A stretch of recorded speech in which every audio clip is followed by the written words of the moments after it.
Let's get to the bottom of this one. Unspoken truths that I miss one. Tap into the minds of the people, rather acknowledge before I dismiss one. Atheists, Muslim, Christians, Buddhists, they all got usage, all got perspective. It's a collective. Get to the bottom where the truth is, where the heart's uncovered, where you detox from all of the lies you smother. When them tries could have killed you, but with faith you recover. Yeah. Peel off the makeup, we finna take off. Never said it'd be a cakewalk. Meditate till we charged up. Execute goals regardless. Decalcify my pineal. Breaking language barriers, we saw millennials. Planets passing age rotations, down me we owe. So down me we know. Sometimes we can't be slow, that's why my ears open. Every drop you add could complete the ocean. Speak up, play your part too. Been vulnerable, it's an art tool. Reflect on all the Jews life taught you. It's on you, tell the truth. Hi, everybody. I'm Kimberly with Unseen Twist Truth. We are the People's Podcast, and this is my guest speaker, Kenya. Hi. It's Hi. me. How are you? I'm doing great. And yourself? I am blessed and highly favored. That is the best way to be. That is the best way to be. So tell me a little bit about you.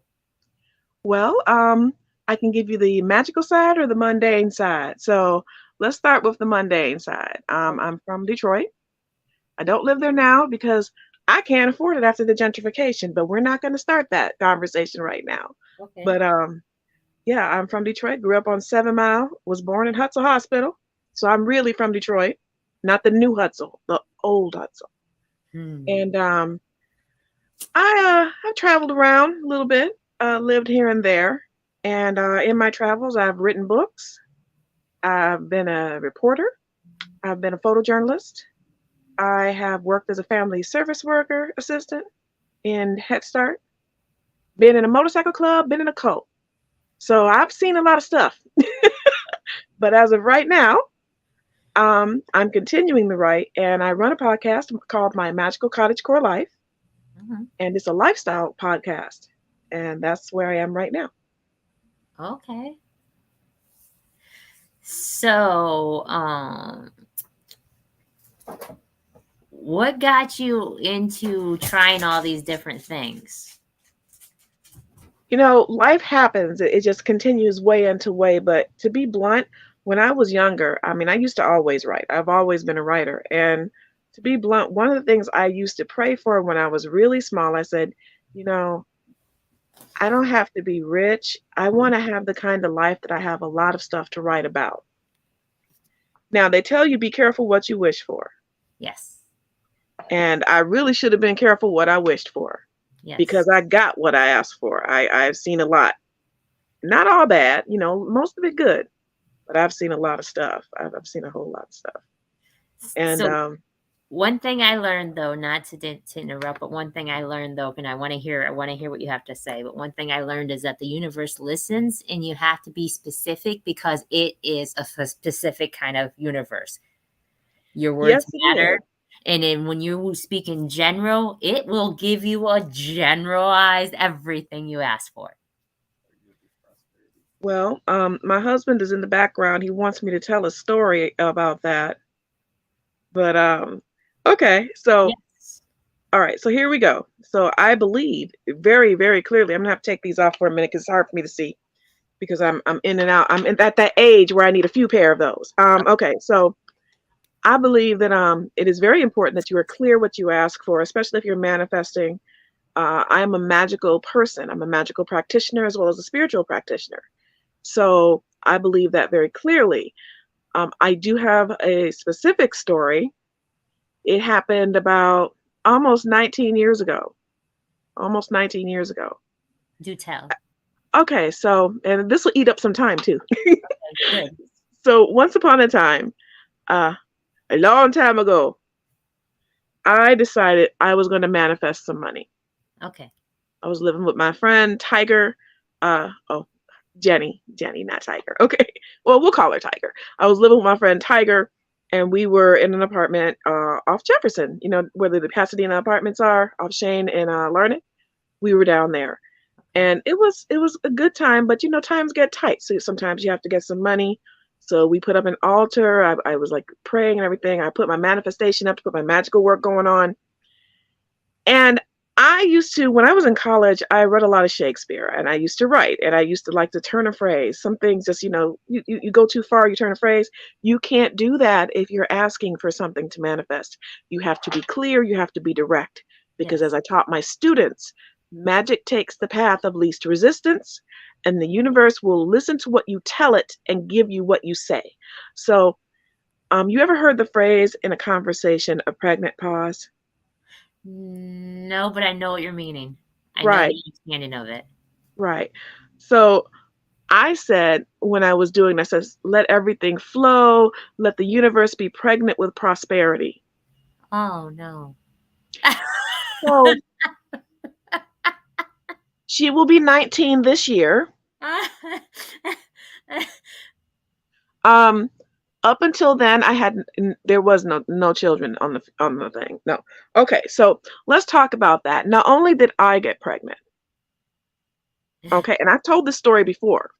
Now, so for those who know me, you can check notes and compare the story. Not only did I get pregnant, my roommate got pregnant. Yeah. Her mother got pregnant with twins because she touched the altar. Yeah. The lady down the hallway came in, the girl, and touched the altar, and she got pregnant. This was all within 15 days. Everybody got pregnant. So when we tell the universe what we want, we need to be very, very clear. Yes. Don't add embellishments. Don't try to be cute because it will give you what you. Oh, I got prosperity. I did. I sure did. I got a lot more than I asked for, though. Yeah. See, I did that one time. I asked the universe. I said to the universe when I was younger, I said, all I want to do is love and be loved. All I want to do is love and be loved. And I got loved inappropriately a lot. I'm so sorry. No, it's okay. Listen, nothing happens to you. Everything happens for you. So I'm grateful because I love me. So no, I got loved a lot.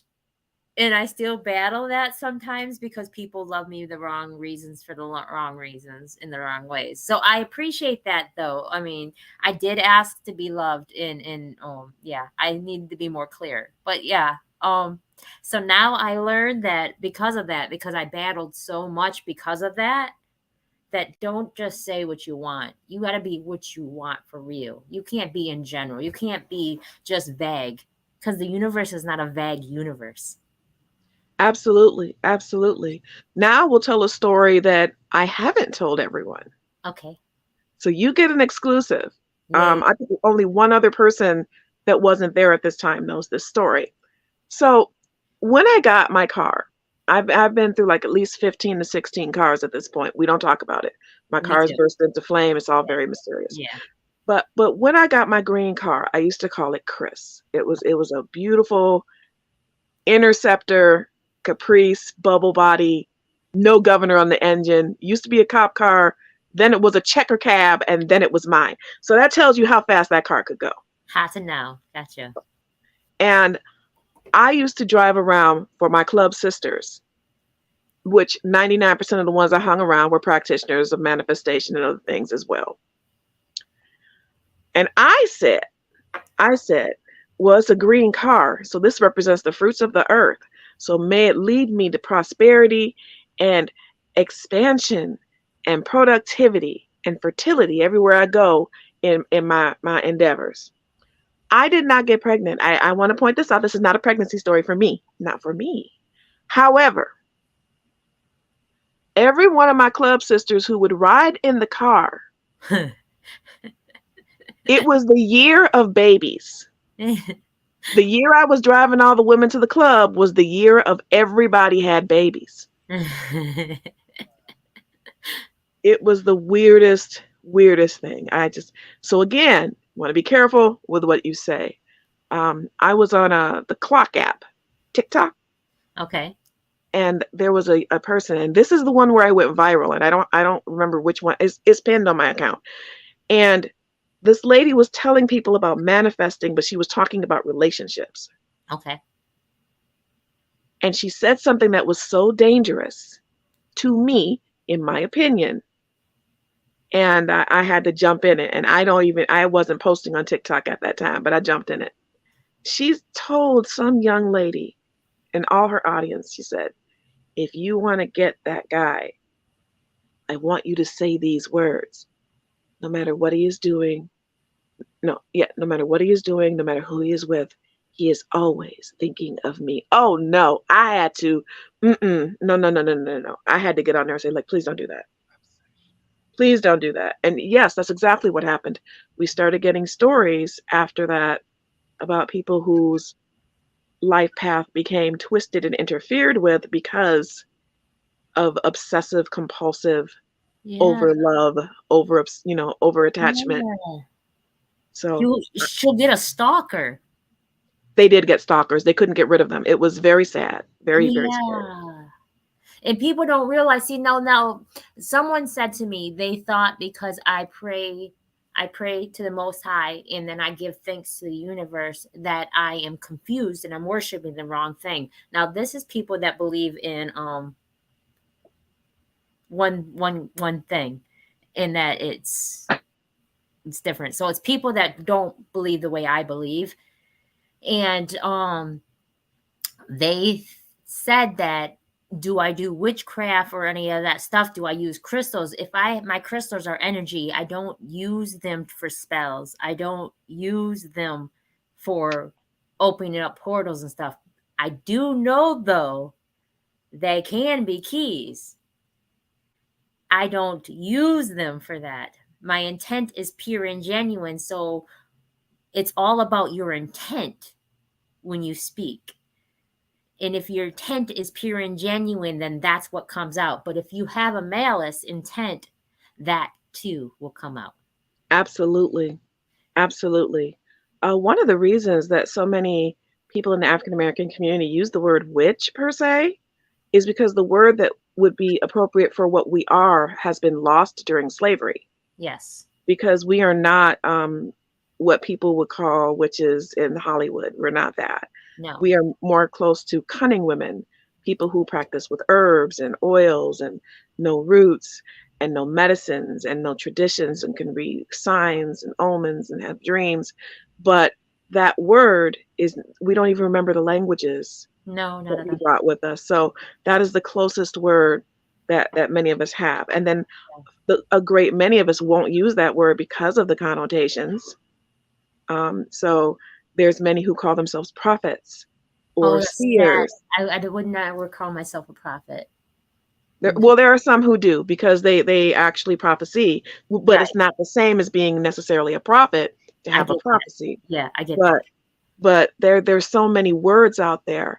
And for me, I've decided a long time ago, and it took me a while to come full circle again, that the best thing that I can do is to share the knowledge that I have accumulated over my life, that I've found to be true, and the wisdom that I've been given to share in grace with other people, and to entertain them as well.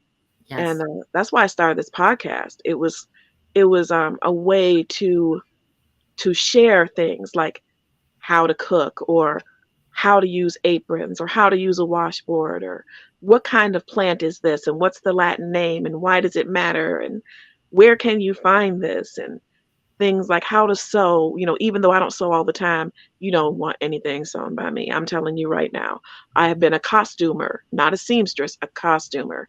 You don't want to see what the inside of those garments look like. Oh, I'm sure. And so yeah, it's just, I just wanted to share. That's one of the reasons. What am I in year? I'm in year 3.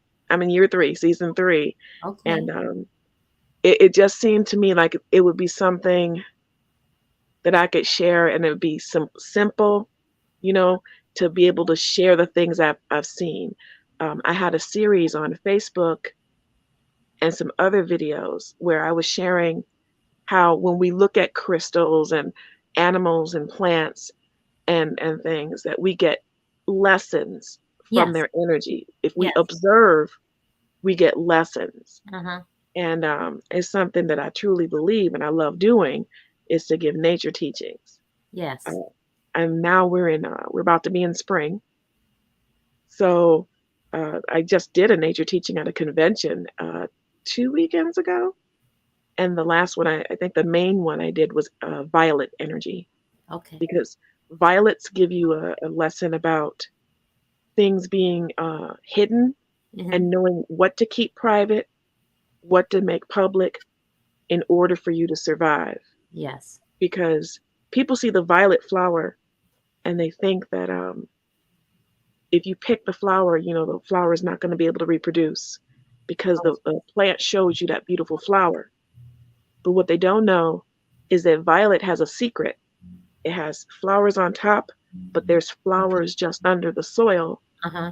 and that's where the real seeds are. Yeah. And they're actually like white. They're a different piece of flower. Yes. And that comes back to giving the public what they need to see, to admire or to help the pollinators or just to say, hey, I'm here. Hmm. But keeping that sacred part of yourself that should survive and help to, further your mission in life or further the creation that you are into the world, that has to be private sometimes. And that was the lesson that I gave from the violet that I day. like that. I like that. People have to realize that we're connected to everything in this universe as a collective whole, and everything's meant here for us to learn from. We're supposed to utilize every single thing here, not make things and create things and ruin things to build things with it. And this is the time for change. Not only is it the spring, the time for growth and to come up again, but this is the time, this year is the time that we are going to finally win. It's true. The If we battle can, has came, and the angels are coming down, our ancestors are coming back, because we can't correct unity, we can't keep unity. So they're going to come and take over, and this is the time to win. So anybody who's sad and depressed right now needs to realize that that is not their energy. And if their light stays shining bright, we're going to be okay. there's a person I can't remember her name right now, but she has a saying. It's, if you can stay brave, if you can keep your courage, we will win. Yeah. If you can continue to believe, we will win. Yeah. And she says she never loses. And I'm gonna take that phrase and say, I never lose, you never lose, we don't lose. We don't We lose. never lose. What No. happens is we readjust. Yes. We readjust. We Yeah. don't fall and stay down. No. We fall in order for us to have the opportunity to be able to lift ourselves up Hmm. and to see where our feet have been leading us. Yes. Because sometimes we're so enamored and so absorbed in the journey, we forget that our feet are still walking Yeah. without direction because we're not paying attention to where we're going. So then we trip and then we fall, but we Yeah. can look down at our feet and see where we were going. And it's like, wait a minute, is this where I was intending to go? The best thing is that people don't realize to live in the now. They're so caught up in the moment, they forget to live in the now. And they have to be grateful for the now. And Absolutely. I'm so happy. Like, this is, even though every now and then I still get that heaviness feeling, I know it's not mine. So every now and then, even though I get that, this is the happiest because I know what's to come. This is the happiest I've been with inside of me to know what's to come. This year is the year. And I'm so happy and so ready, and I'm grateful. I'm so grateful. And gratitude is something that we take for granted, that the way we show our gratitude is a quick thank you. And people say, and this is not a judgment. I Yes. want to point this out. This is not a judgment. This is not a condemnation. This is not me lording it over anyone because I'm no better than anyone else. Yes. We're all seekers. But we start to reduce gratitude to a quick thank you. And for so many of us, that thank you is simply us forming words in our mouths and blowing air out and vibrating our throats and not really looking at what we're saying. When Yeah. we are thanking someone, it's an exchange. It's an acknowledgement that this person has blessed you in some way, and both of you have shared in that blessing. And when we say thank you to the divine, whether you call that the creator, God, goddess, Jah, Yeshua, whatever you call the creator, and you say thank you, and you are thankful, and you are thankful for grace, or you're thankful for courage, or you're thankful for healing. It shouldn't just be you moving your lips and vibrating tones. You know, the universe was created through sound. Yes. That's one of the reasons we talk about the tree of life. That's one of the reasons we talk about the Sephirah. And we need to be mindful of what we say. That's why it's so important to be truthful too, because I the can't hear universe. you. Oh, you can't hear me? Can Sorry. can you hear us? We can hear you. Off and on. We What? can hear you. We can hear you. It's probably your signal. Maybe log back out and log back in. No. It's your signal.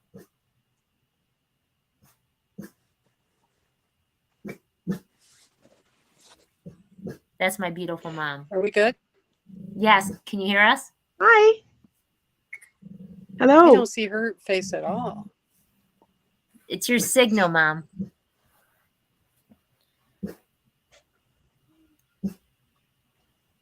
What should I do? What? I don't. Can you hear us? Is this better? I'm in my room. She's gonna go to the I'm living going room. to stand the whole time. Mom, you might have to go closer to Dad. I apologize.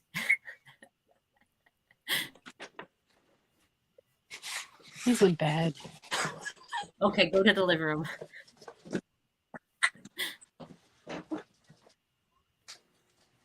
Okay. Okay. Okay, what about now? Yes, we can hear you. Can you hear us? Can you Mom? hear Yeah, I me? can hear you. Okay, let her tell her story. Finish your story. Okay, what? Oh, okay. She's gonna tell a story. Long story short, but when we say those thank yous, and the universe was formed on sound, it was formed through word. And I'm not getting into religion. This is not what this is about at all. But I'm talking about spirituality. That's what I'm talking about. And when I get into the spirituality, because some things are common, through different belief systems, one of the things is that when you speak truth consistently, people, the divine, the creator, the universe will take you at your word. Yes. And that means that when you manifest something, when you express a prayer or a desire or give thanks, it's taken at your word, which is why it's so important to be truthful as much as you can, because when you start to not be truthful, when the powers that be start seeing you're not truthful, your ability to ask for help, to express thanks, to manifest anything becomes compromised. Now you're spiritually compromised because you speak things that are not true. How can the universe take you at your word? Yes. It's not that your prayers go unanswered, they're always answered. But when you lose the ability to be known for someone who's speaking things that are real and true, you may not ever have that prayer resonate. That's true. And That was the story. And I take pride, and it's the silliest things that I honor about myself the most. I take pride that I don't lie. I take pride that I speak the truth, even if the truth may hurt another person. At the end of the day, that is not my problem. If my heart is pure and genuine and my intent is pure and genuine, that's all I can control. I cannot control how someone else perceives it. I get that. I get that. That really vibes with me. Even for me, it took a long time. It was a struggle. Even up until a few years ago, it was a struggle not to tell polite lies. Yeah. Where you don't want to hurt someone's feelings, or you don't express how you really feel about someone because you're working together on a project. So you continue to work with that person, but you can't stand that person. Now, I asked for deliverance. I said, could you please deliver me from this because I can't stand this. And an enemy, a former friend who became an enemy actually, because they tell you to love your enemies and there's a good reason. Of course, I do. An enemy actually, brought out a very good insight. And they said, one of the reasons that so much holds you back is because you bite your tongue and you work with people you don't respect. Yes. And who don't give you respect. And then you complain about it behind their backs. You don't backbite them, but you complain about it. And that is not living truthfully. No. And she said, if nothing else, I want you to learn to be truthful to yourself, because you sacrifice everything you are for the projects that you do for charity, but you're not truthful to yourself. And you need to be truthful to yourself and say, do you really need to be in an environment where you don't feel the love and the respect and grace that you're seeking in those situations? So I had to back away. And once I backed away from the mindset of, well, I'll just sacrifice a little bit of truth in order to get my goal started to manifest better. Everything began to fruit so much better because I was living in my truth, and I am living in my truth. So I resonate with that. Me too. And it's sometimes when people, like I said, I pick and choose the words that I use, because there's a few words that I will not use. I will not use but. I will not say BYE. There's certain things that I just won't do because I feel some type of way towards it. So if I feel some type of way towards it, it's not pure to me, and it doesn't resonate with me. So I can't receive it. So I don't say understand, because I'm not under nothing. I'm over or inner of something. So there's certain words that I will not use. And if someone comes to me and I say something to them and I'm speaking pure and genuine, and they may take it as if I'm being condescending. A lot of people do, because sometimes this world is harsh and people say things to pick at someone instead of being truthful. So when I see with discernment all the time, because I always do, even in a negative situation, I see with discernment. Because if I say I'm a vessel loved from the Most High, I have to act accordingly to that. I can't say I am if I'm not acting in the light of. That's right. So I take it, and I honestly, if someone is doing something to me, I don't realize it's negative. I see it with pure and genuineness. And it may be, and they think I'm being condescending or I'm being sarcastic, and that is never the case. I'm actually so genuine with my words and my thoughts that I'm telling you it's pure and genuine. And people aren't used to that. They're not used to pure and genuine. And that's sad that this world's not used to kindness. And that is the truth. That is so true, because people are not accustomed to people being truthful and from coming from a place of love and kindness. Again, that's why I had to cut myself off from so many people and projects, because I needed to just, live my truth and live in the realm of grace that I'm looking for. And if I am in grace, I am grateful for it. And if I'm not, I wish for it. Yeah. And I appreciate that the universe put you on this evening. Lately, a lot of people been coming to my path that are also light workers and journeymans like myself, and that helps me feel not so alone. Because at times, like I said, the heaviness, I know it's not mine, but depression is so easy to suck into. It's like the drain of the water going down, and it's so easy to fall into that. It's comfortable, even though it's heavy and dark. It's comforting. So to feel that I'm not alone, I'm appreciative and grateful for that. And I honor you and respect you for coming on. I am so grateful that you let me be here, because, being in this energetic space with you is actually lifting me up. So I give you real thanks, seriously. And I always say, in grace I serve. And I think that this is a grace that's given to me to be able to be here today, because you have really given me some positive reinforcement in my thoughts as well. Sometimes we need to hear that we're not just, out there speaking into the void, Yeah. Little affirmations, I love those. It's just reassurance of everything that I've already felt. And like I said, I love you and thank you. Thank you so much. That just that made my whole heart smile. It really did. Well, it's Like, from a pure, genuine place. I mean it. thank you. That really just that warmed me like so heavy. Like my heart just went whoop. Because She's back. this world sucks us in, and sometimes it's sad and dangerous. It's if we allow depression to take over us, it will. This world's meant to do that to us because the people that are in control don't want us to be free. They don't want us to feel like we are above them. They don't want us to know how powerful we are. So to keep us suppressed is what they're designed to do to us. And that's one of the ways we know that things are not according to plan or according to the original instructions.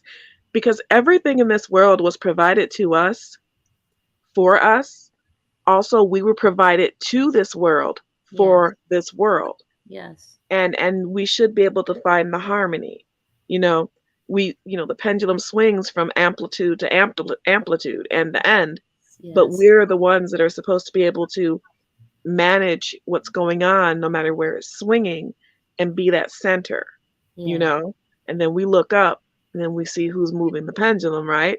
But then we decided that we wanted to move the pendulum. Yeah. We wanted to make everything happen.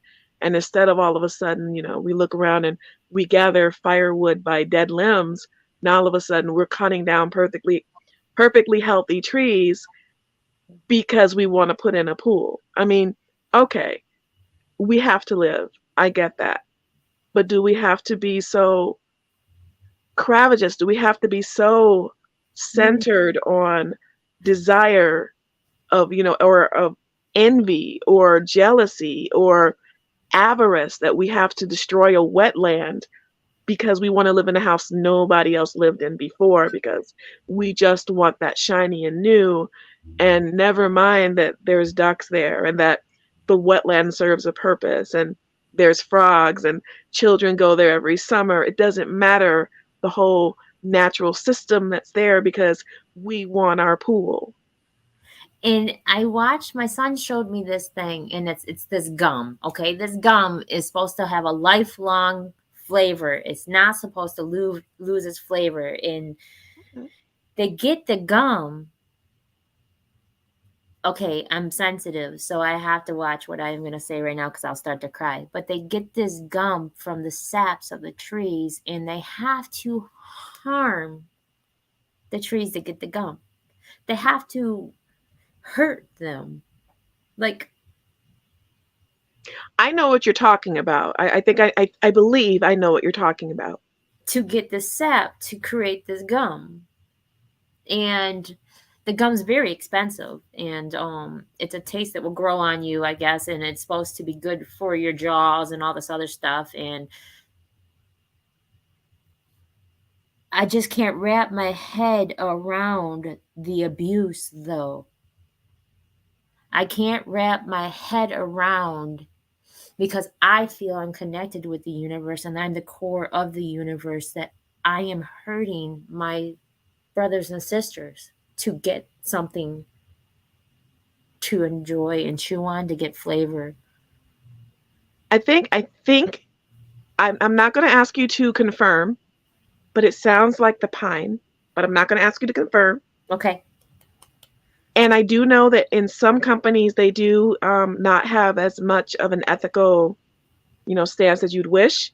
Yeah. But there are some people who are actually getting it where it's running freely. So not every company is hurting the tree, but I'm right there with you. Right there with you. These are the smaller trees that are in another country that are now coming on fire, and they're constantly losing these trees, and someone's setting them on fire and stuff.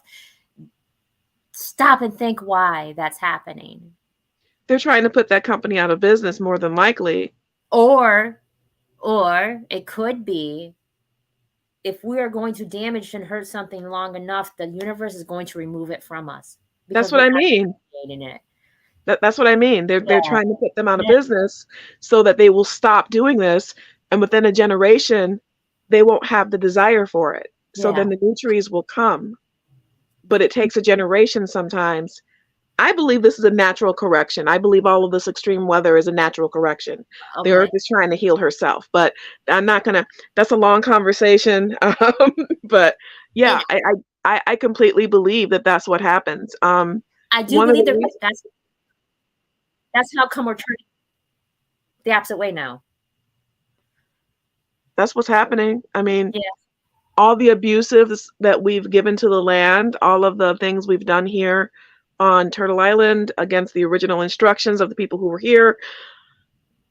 Okay. Wusa. Okay, thank you. Wusa. Me too, thank you. But yeah, it hurts. It hurts so bad. See, I'm not coming back anymore.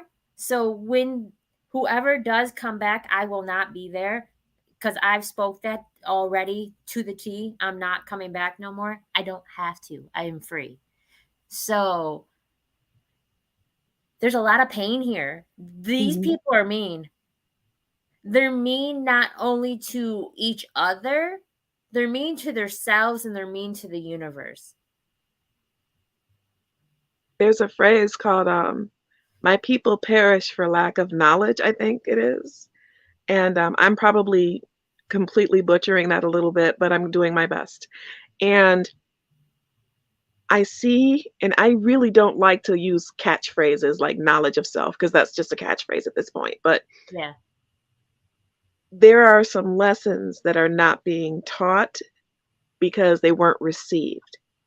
There are people, and it's not just young people. I'm not picking on any generation, but it's manifesting and amplifying in the young. Because every generation, as my mom who raised me would say, is weaker and wiser. They're not getting the wisdom. We're not passing it down. And they're not willing to receive it in many cases because they don't recognize it for what it is. We're letting people who have questionable motivations and questionable priorities and questionable spirituality or spiritual centers, I'll put it that way, because it's not about religion. Not at all. We're letting groups of people in those positions feed hungry minds and hungry souls and hungry hearts with fruit that has no sweetness, with fruit that is bitter. And because of that, it poisons the soul, it poisons the spirit.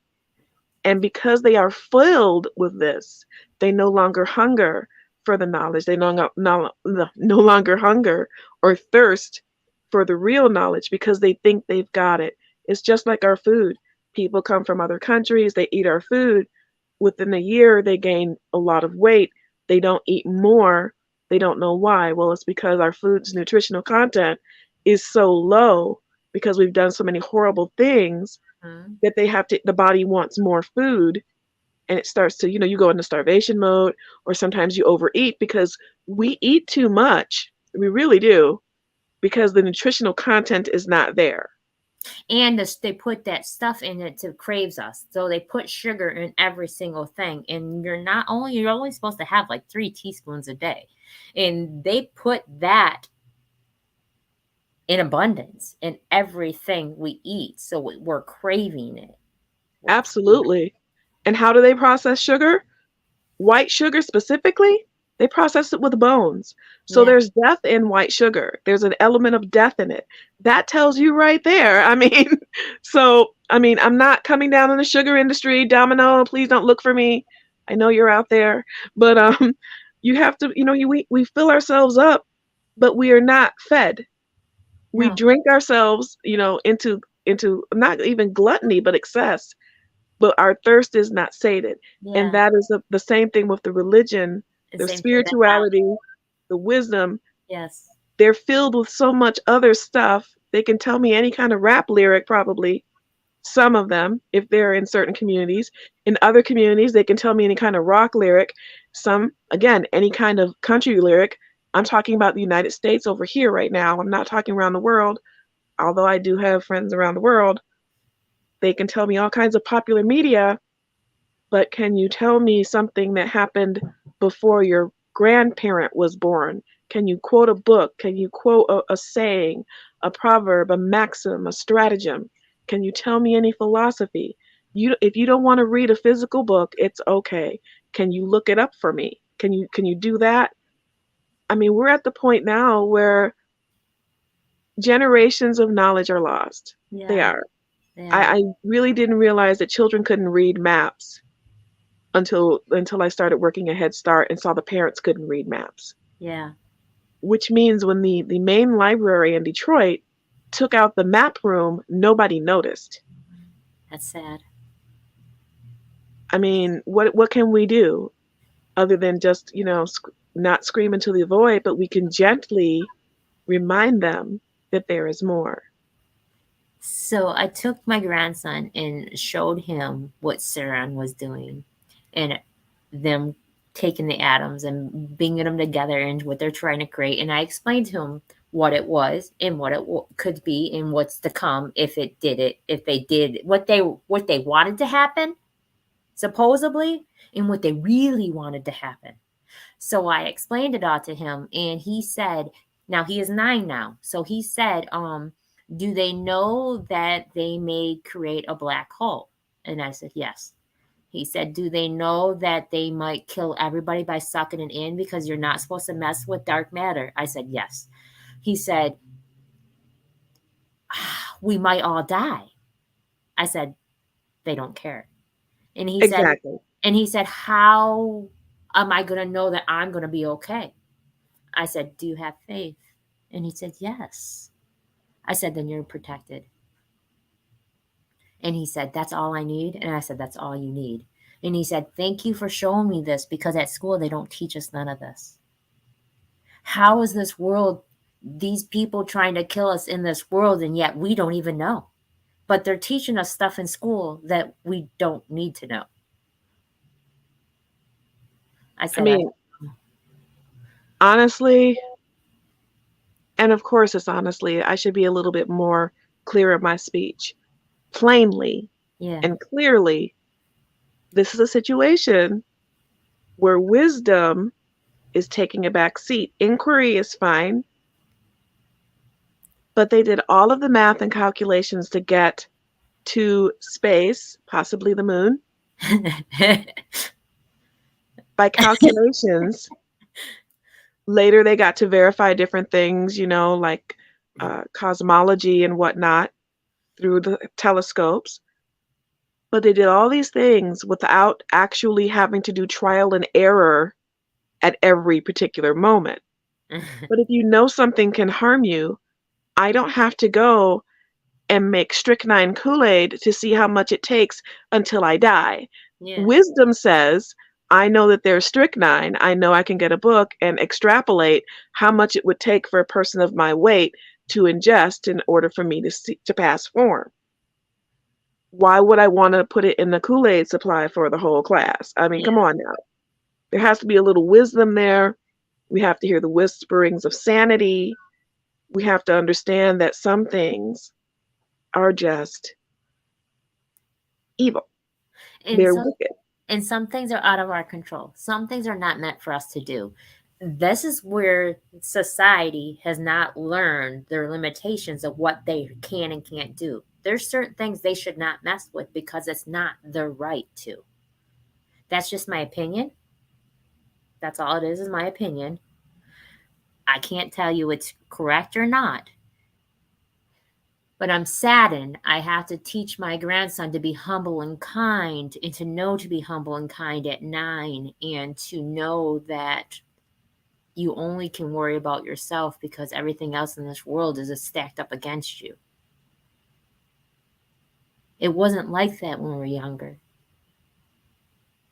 No, but these children, they have it harder, which means that the ones who are getting the wisdom, the ones that are listening, they have a harder way but they will raise higher. They will go higher, Yeah, faster. for sure. Their heads will be above the crowd. And it's not a race.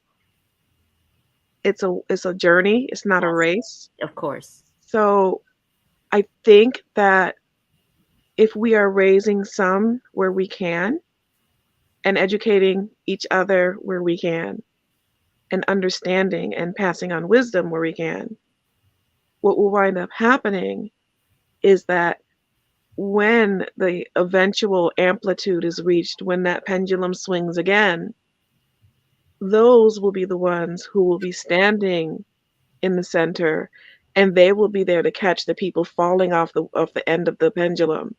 Of They'll course. be the ones saying, "It's okay. It's a swing. I'm going to be here if you fall." Of course. So it's okay. Sometimes things happen this way. Yeah. It doesn't mean that everything is lost, but this is it's cyclical, isn't it? I Yeah. mean, doesn't this keep repeating? Oh, always. We're Yeah. not gonna get into Dharma. We're not gonna get into all that, but No. Yes, but it but is. but we're repeating a cycle. So each of us has to take that little piece that we have, that we've been able to cultivate, and share it, and hope that, and I don't even want to say seeds, but we plant that information. We put it out there as a fount, Yeah. and hope that they drink from it, and hope that they find it good, and hope that it nourishes them, and hope that it finds them well, and hope that they let it be part of them, and they become a fount, and I they don't continue that I don't flow. use the word hope neither. Because You use hope is for a fool. It's just a fool man's like want. a fool's hope. Yeah. So I don't use hope neither. So What it's word do you use? I mean, because I would like to learn. What word do you use? I just have faith blindfolded regardless. I don't use hope. To believe something is to have doubt and knowledge. When you believe, that's like not really knowing for sure. To know something for sure is solid. To me, hope is almost like a belief. So then I should maybe rephrase this and say it like I say it to my daughter, and say that I trust that Yes. those people will take those lessons. Because some things I've learned, again, remember I told you I do a lot of public work, Yes. and the way that I speak that way and the way I speak at home, I'm still reconciling it. And I thank you for that. And that was a lesson, that was a teaching, that was a bit of wisdom. Yes. And that was valuable to me, and I thank you for that. Because I really do. as a truth speaker and someone that's passing knowledge on, you can't have a doubt. So a belief and a hope is like a shadow. That's almost like a potential. I don't use potential neither, because a potential is a stagnant word without an action. It's to go forth completely. And my grandson said to me, "What can I do to save myself from stuff at school?" And I told him, "Don't ever let them take your imagination from you. Mhm. Stay true to yourself and continue imagining things, and continue staying out there, and continue being true to your life, and live as best you can for you." And he was like, "If they tell me to stop daydreaming, and they tell me to focus, and they tell me that I can't think this way, then what do I say?" I said, "You tell them respectfully they can't tell you what you can and can't do with your mind." Yes. And he said, "I won't get in trouble for that." I said, you should not get in trouble for that." Yes, that's true. So That's true. that's what we need to teach the youth, though, is that don't let them kill your imagination, because whatever agreement they want to put upon you, that's just an ideal that they have. That's just their perception of something that they're trying to pass it upon you as if it is truth, when actually nobody in this world knows what truth really truly is. All we know That's is true. all we know is what we've been through. All we know is what we've learned along the way. I told my daughter, and I told a couple of people that I work with. When I say work, I don't mean work in a regular 9 to 5. I get you. I mean, we work together. brainstorm, we hold each other up, we share good things, Yes. we're there when things that are not so great happen, but we do the work. And I think you know what I mean. Yes. And uh, one of the things that we share, I always tell them, I'm like, well, one thing I've learned is that when someone has been mentally and spiritually captured, and they have let someone destroy that will, that understanding that they are free, you cannot treat them the same way as far as put expectations on them. You can nurture them, but it's not a false, um it's a false standard, because I told them, I said, you know what? Captives can create no covenants. Yeah. If I'm a captive, I can't go into a covenant with you because I don't have my own mind. I don't have my own freedom. I don't have volition. I don't have agency. Yes. So one of those things I keep pointing out is that when I was letting a project control my words, control my associations, I was a captive, Yes. and I could not get into the covenant of myself with the divine because I was held. I was Yes. a prisoner of choice. But the young people, without someone like you telling your grandson, or me telling my daughter, or people telling them that they don't have to swallow something just because it was on a plate to them, Yes. they could become captured. And it's a lot harder to break someone free than to avoid capture. That's true. That's true. I appreciate that. That's true. But I'm going to make sure that I am mindful that I use the word trust and not hope, Yes. because I like that better. That is definitely a stronger and more certain word, and I like that. I'm carrying that with me from this podcast. Well, I'm thank you. carrying I it. appreciate that.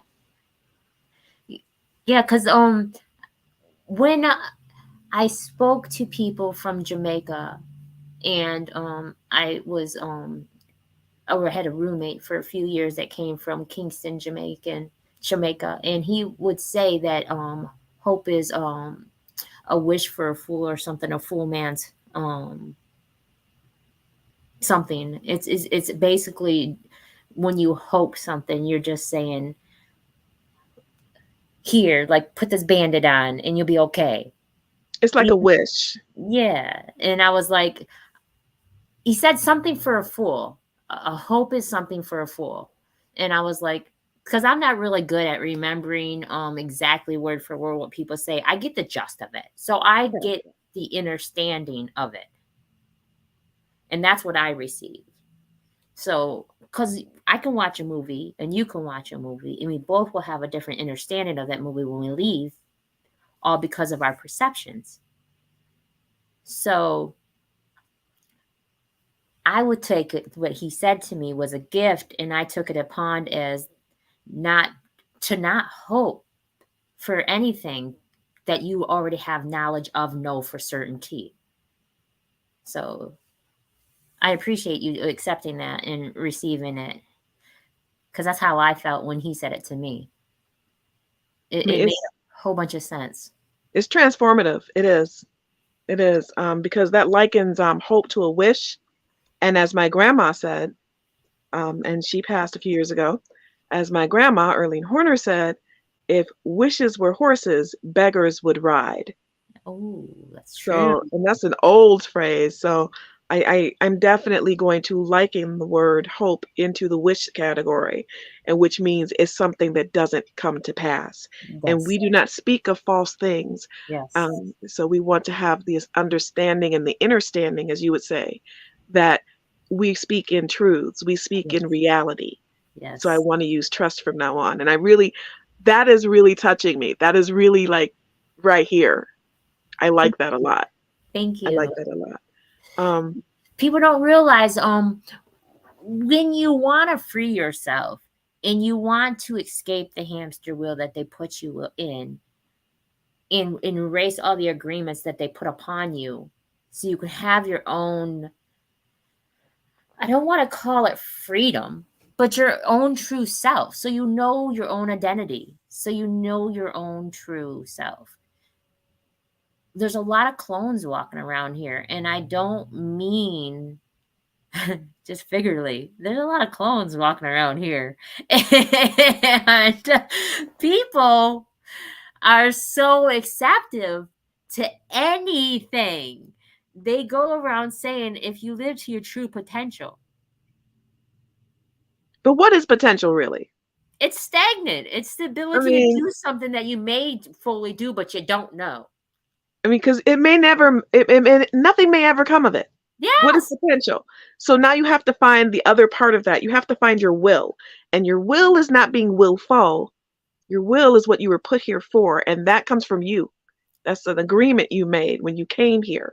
But that's another kind of topic. Again, I don't want to get too deep into it because that's not a short topic. No. But finding your will, if you're lucky. Touch base with it. We can get to the crust of it a little bit, and there's nothing wrong with that. I don't mind speaking on something that we ain't going to be able to fully unwind. Just so people have a better understanding, or even have a closer understanding of what we're speaking on. You can put a cap on a little bit of it so we can get it. Okay, so when we talk about the will, your personal will, again, it's not about your stubbornness or being willful. It's about your purpose. Mm-hmm. Why are you here? Mm-hmm. When the best way to find out what your will is, honestly, when I keep saying that, but to me, it's always been through simplifying how you analyze yourself. Yep. What did you love before they told you didn't? Yep. What did you love to do when you were a child before they told you not to do it? Yep. That has the seeds of what your will is. If you love to draw, you might be an artist. If you love to stack things, you might be an engineer. If you love to sit in nature, you may be a priest or a monk or something. But you have to find out what it was that you have in you that brought you joy, and find it as a vocation. Yes. But not a paying vocation. No. We're talking about the kind of vocation you would see if someone who was a nun said, "Oh, I found my vocation. I know I was called to the convent." Yes. In this particular case, when you find your will, everything is like a bell is struck, and you just are in the flow. Everything just unfolds in front of you easily. All those obstacles, other than the normal tribulations of life, everything seems to flow because you're finally walking the path of your will. Yes. I like that better than your true potential. I like that a lot better. I'm able to receive that in a manner that's acceptable, because when you speak on your will, and it's not the free will that people think you're speaking on, because we don't have free will. But when you find your true will for yourself, that's better than that stagnant of what's to come if you don't put action behind it. So I love that. I accept that a lot better than potential. We have to stop telling people to live to their full potential. We have to stop telling people, just do the best you can. You're only human. That is a wildly magnificent thing to be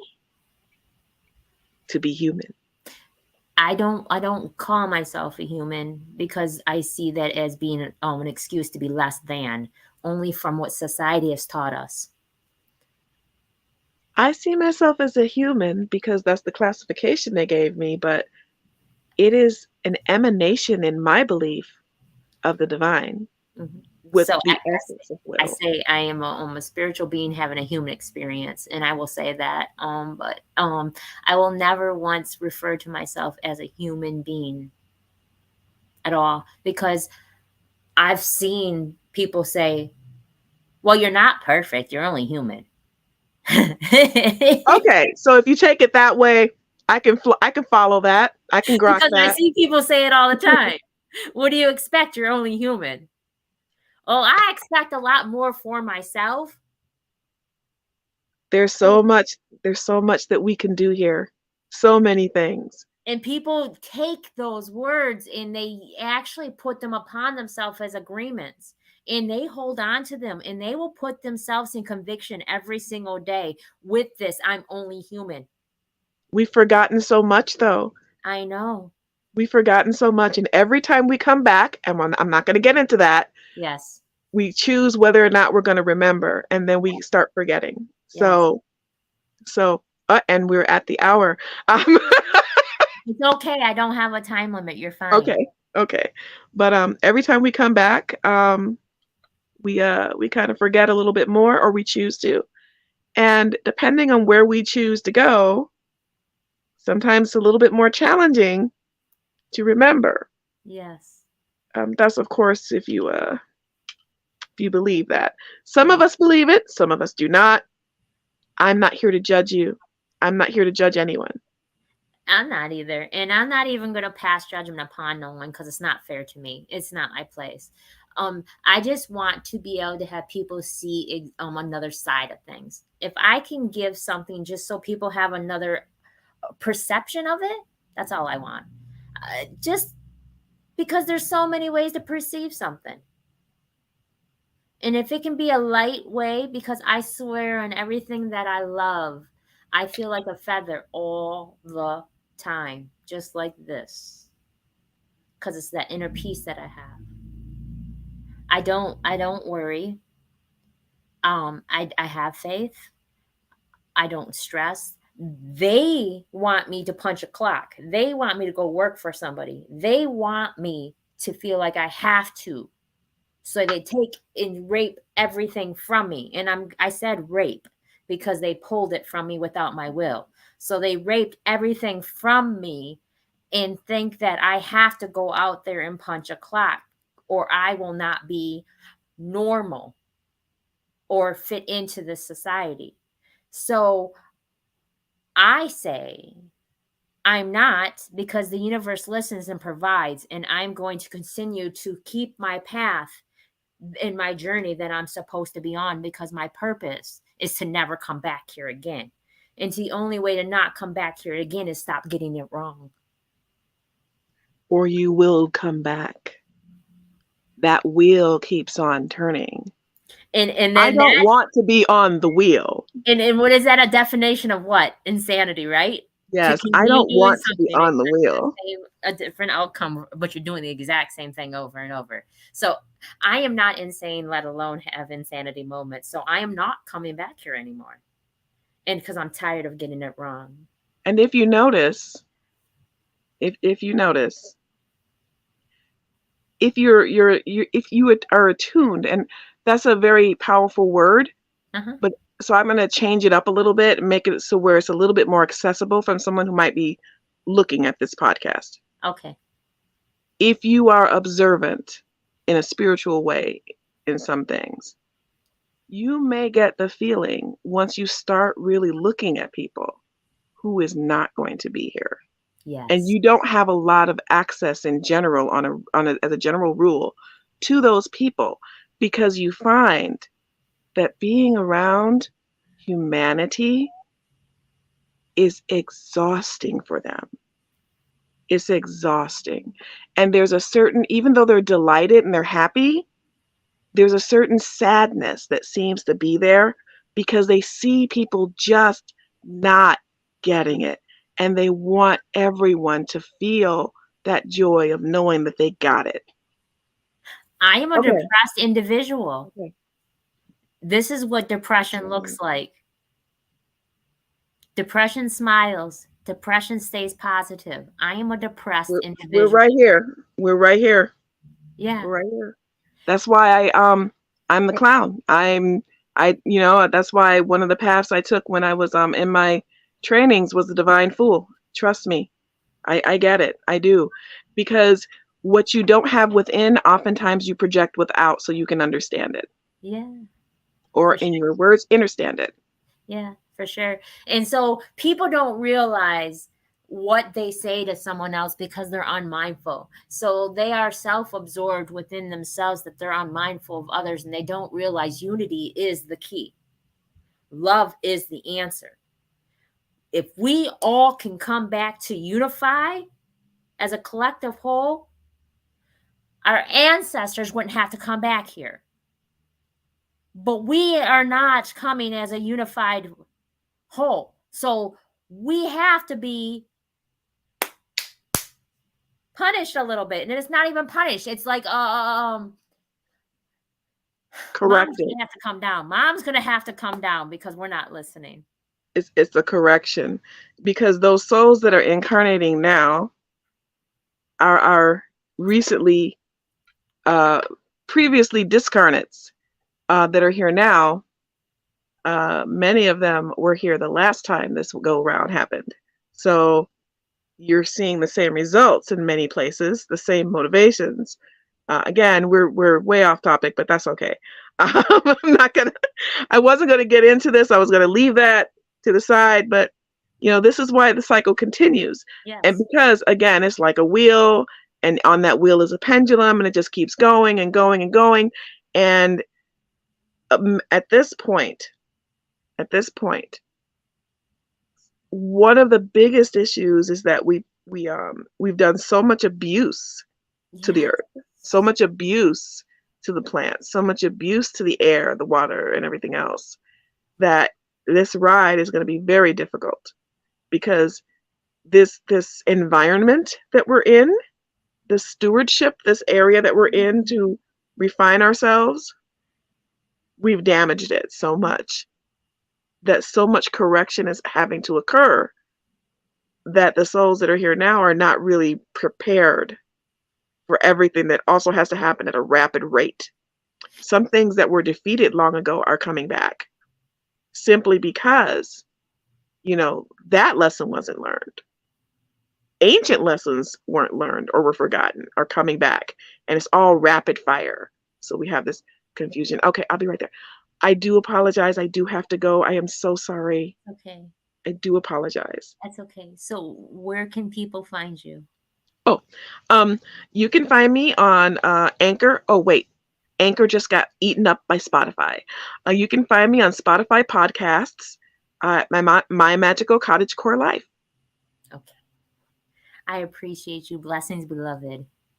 Blessings. And in grace I serve, and I wish you grace and happiness and prosperity. Thank you. Oh, not wish. I trust you to have grace, happiness, and prosperity. Thank you. I appreciate that. Stay blessed. I'll say, everybody.